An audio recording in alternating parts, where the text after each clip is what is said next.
Puso luego todo su empeño en aliviar la suerte de los prisioneros, refugiados y perseguidos por los nazis y después por los comunistas.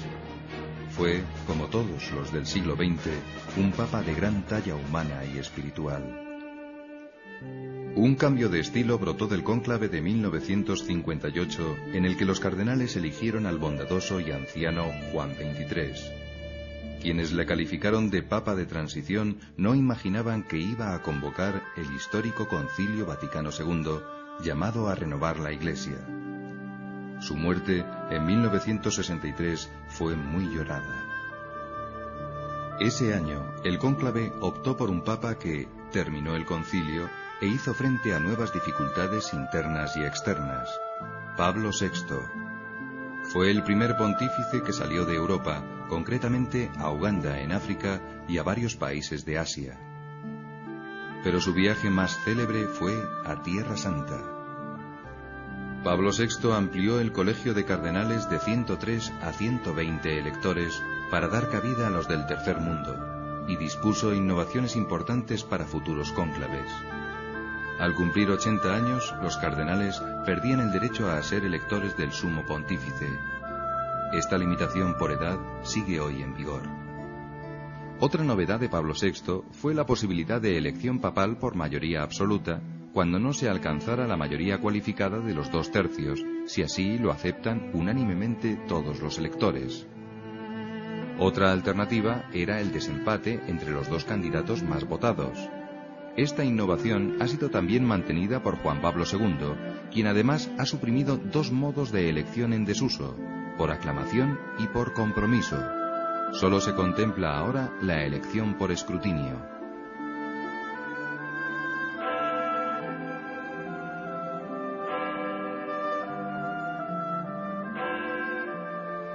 Un rostro humilde y sonriente apareció en el balcón de San Pedro tras el cónclave de 1978. Era Juan Pablo I, tan próximo al pueblo que se ganó los corazones de quienes le escuchaban. La alegría del mundo católico apenas duró un mes. Las campanas volvieron a tocar a muerto y un nuevo cónclave fue convocado. De él iba a salir la mayor sorpresa que podía imaginarse: el primer papa no italiano en más de 4 siglos, originario además de un país del entonces temido bloque comunista: Juan Pablo II. Se cuenta que en una de las votaciones infructuosas empezó a sonar el nombre del cardenal Karol Wojtyła. Terminado el escrutinio, Wojtyła se fue a rezar. Al rato entró en la capilla el cardenal guatemalteco Casariego, que al ver a su colega rezando, sin reconocerle, le pide que rece por bottiglia, botella en italiano, pues aún no sabía pronunciar ese apellido polaco. En la siguiente votación, Wojtyła era papa y recibía el homenaje de los cardenales uno a uno. Cuando le llegó el turno a Casariego, Juan Pablo II le dijo guasón: «Te regalo una caja de botellas para que no me llames más bottiglia». Llega el momento de máxima emoción. El primer cardenal diácono anuncia al pueblo el Gaudium Magnum, la gran alegría de la elección del nuevo sucesor de Pedro. Es la hora suprema que esperan todas las televisiones del mundo. Aparece la blanca silueta en el balcón de la Basílica Vaticana, habla e imparte la bendición a la multitud. Sia lodato Jesucristo.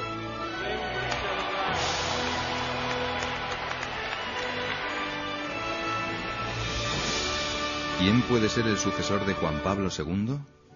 El viejo adagio romano asegura que quien entra papa en el cónclave sale cardenal. Pocos se atreven hoy a especular sobre nombres. La mayoría de los papables de hace pocos años han desaparecido de la escena y los profetas están escaldados.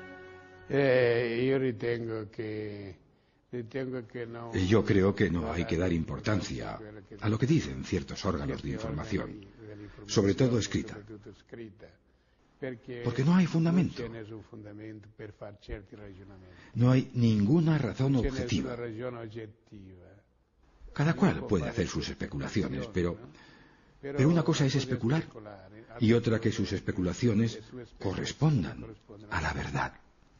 Cuando los cardenales se reúnan en conclave y sean iluminados por el Espíritu Santo, el Papa que elijan va a ser una sorpresa para muchos. Porque va a tener estas dimensiones. Y nuevamente muchos no sabrán dónde encasillarlo. Y muchos dirán, ya podemos resucitar, porque antes hemos estado oprimidos y ahora... No. Es que pasó con el Papa Pablo VI y con Pablo II. Los mismos que a Juan Pablo II lo han vituperado son los que vituperaron a Pablo VI. Los mismos. ¿Por qué? Porque en definitiva no aceptan la figura de Pedro. No aceptan uno que tiene como misión el confirmar en la fe y mantener en la caridad y mantener a la Iglesia viva, no una Iglesia disuelta y una Iglesia que se confunde con el mundo. Más prudente es valorar las probabilidades de que sea de tal o cual área geográfica. He visto varias de las listas, por ejemplo, salió en julio pasado un libro de un periodista muy bien documentado, la verdad, en el que habla del cónclave y al final presenta una lista de posibles candidatos. Han pasado 6 meses o menos y ya eran 20, pues yo creo que ya 10 de esos ya no son candidatos, o bien porque se han muerto, o bien porque se han jubilado, hayan presentado su renuncia. Es lógico pensar que uno de los cardenales italianos estará dentro de las posibilidades que los cardenales puedan barajar en un primer momento. Sería imposible no pensarlo. Por otra parte, tenemos la realidad de América Latina, como antes decía, con más de un 40% de los católicos del mundo, un continente, ese continente de la esperanza que hasta ahora ha sido evangelizado y que ahora tiene que convertirse en evangelizador. Entonces, también será un poco irremediable el que los cardenales piensen en un candidato procedente de América Latina, en alguno de los cardenales de las grandes sedes metropolitanas de América Latina o de los que colaboran aquí en la Curia Romana con Juan Pablo II. ¿Y no podría ser un español? No sería la primera vez. La larga historia del pontificado romano cuenta con 3 papas españoles. San Dámaso, en el siglo IV, es considerado español por ser hijo de padres españoles, aunque nació en Roma. Calixto III, que reinó a mediados del siglo XV, era Alonso de Borja, natural de Játiva, Valencia. Un segundo Borja, también de Játiva, Rodrigo, sobrino del anterior, ocupó la sede de Pedro con el nombre de Alejandro VI en el histórico año de 1492.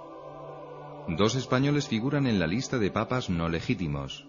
El aragonés Pedro Martínez de Luna, que tomó el nombre de Benedicto XIII, fue uno de los 3 papas en liza durante el cisma de Occidente. Acabó refugiándose en el castillo de Peñíscola, sin renunciar a lo que creía su derecho. También fue español el sucesor de Benedicto XIII, el antipapa Clemente VII, que está sepultado en una espléndida tumba en la Catedral de Mallorca. Otros 2 papas han estado muy relacionados con España. Juan XXI era conocido antes de ser papa como Pedro Hispano, aunque no era español, sino portugués, nacido en Lisboa. Adriano VI procedía de Holanda, pero estuvo muy vinculado a España, de la que llegó a ser regente. Era obispo de Tortosa y recibió la noticia de su elección estando en la ciudad de Vitoria en 1522. Fue el último no italiano antes de Karol Wojtyła.